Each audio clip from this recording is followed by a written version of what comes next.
Chapter 5 Soldier of the King. Edward had many adventures. He made new friends, and the king was very pleased to learn that the children of Colonel Beverley were alive and well. But the time was not yet right for King Charles II.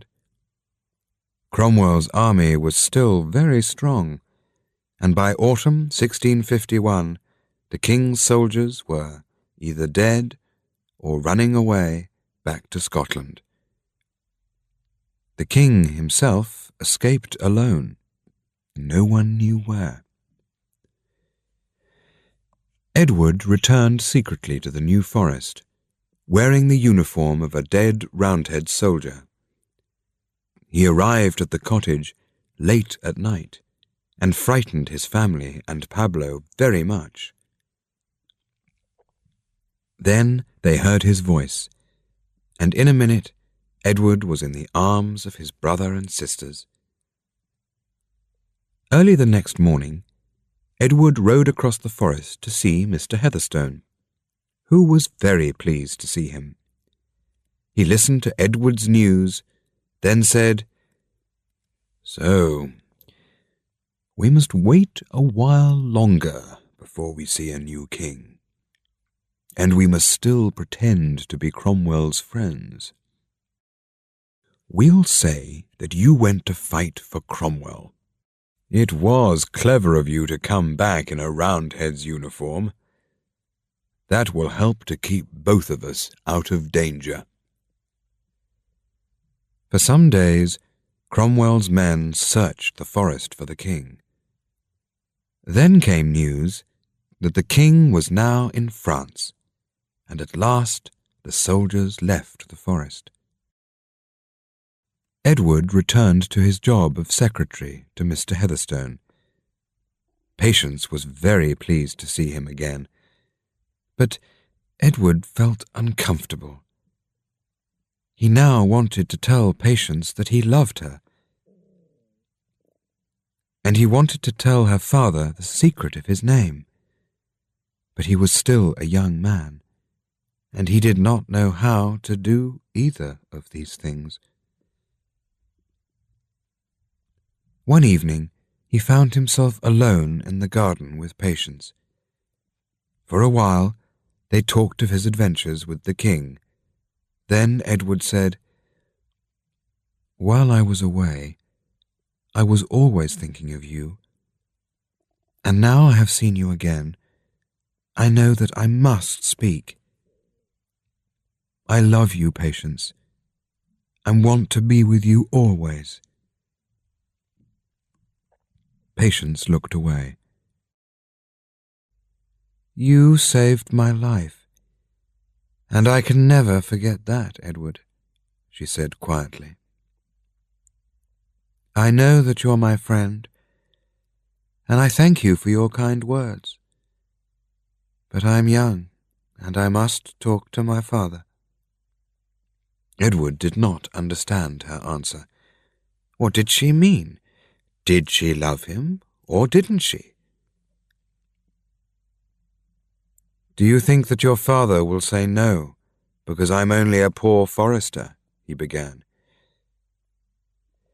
Just then Mr. Heatherstone came out into the garden and called to them. "Edward, I was looking for you. A letter has just arrived from Parliament, look." The letter said that Parliament was giving Arnwood and its land to Mr. Heatherstone. Edward's face turned white, and for a minute he could not speak. "We'll ride across tomorrow and look at Arnwood. I want to rebuild the house," said Mr. Heatherstone. "But Arnwood belongs to the Beverley family," Edward said carefully. "Perhaps not all the children died in the fire, and if some of them are still alive—" "I'll give Arnwood back, of course. But for now, Arnwood belongs to me, and when Patience marries, it will belong to her husband," Edward was silent. He could not tell Mr. Heatherstone his secret now, or that he wanted to marry his daughter. That night he went to bed early, but could not sleep. Patience is rich now, he thought, and many men will want to marry her.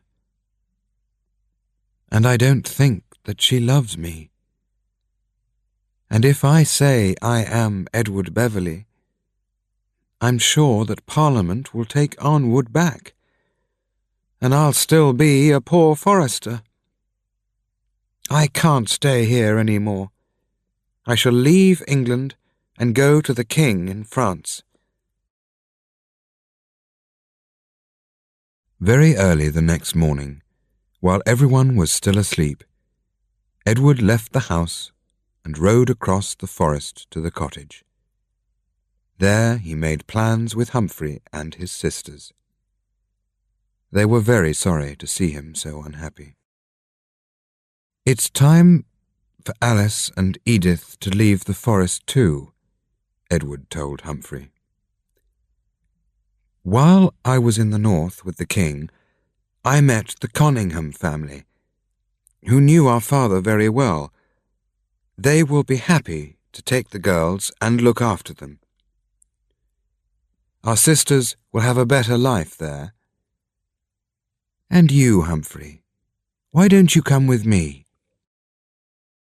"No," said Humphrey. "It will be good for the girls to get away, but it's better that I stay here. Pablo and I can look after the farm together. Also, I can watch and see what happens to Arnwood. One day you'll come back, and who knows what will happen then." Edward left that night, and Alice and Edith cried very much. It was an unhappy time for them all, the end of their life together in the forest. Edward left a letter for Mr. Heatherstone. "You have been very kind to me, and I thank you," he wrote. But he wrote nothing to Patience. When Mr. Heatherstone got Edward's letter, he rode over at once to see Humphrey. He, too, was very unhappy. "All my plans have gone wrong," he told Humphrey. "Edward has gone, and my daughter is very unhappy. I've known for a long time that you were the Beverley children. I wanted Patience to marry Edward. She loves him, but she wanted to talk to me first, because she thought that Edward was a poor man. And I asked Parliament for Arnwood, because I wanted to rebuild the house and then give it to Edward. Will you help me, Humphrey, to rebuild the house? One day the king will come back to England, and Edward will come back too. I want Arnwood to be ready for him." Edward was away for nearly 9 years, fighting with the French army in France and Holland and Spain. But in May 1660, after Cromwell died, Charles II came back to be King of England, and Edward Beverley was with him when he rode into London. Those were happy times in London, but the happiest day of all was the day when the Beverley children of the New Forest were together again at last. "The farm at our cottage is now very large," Humphrey told Edward. "Mr. Heatherstone rebuilt Arnwood and says that it belongs to you. He'll be happy to see you again." "And what about Patience?" Alice asked. "Do you still love her, Edward? She's here in London, you know." "Yes. I saw her one day in the crowds at the King's house," said Edward. She's more beautiful than ever. I still love her, but I'm sure that she has forgotten me." "You were very unkind to her," Edith said. "She was very unhappy when you went away. But she hasn't married anyone in these 9 years, and lots of men have asked her. So I think that she still loves you." Edith was right, and about a year later, Edward married Patience, and they lived happily together at Arnwood. Oswald Partridge came to work for Edward there. Humphrey married the daughter of a friend, bought a bigger farm, and gave Jacob Armitage's cottage to Pablo.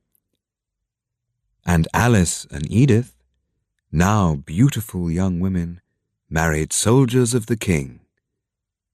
And there we will say goodbye to the Beverleys.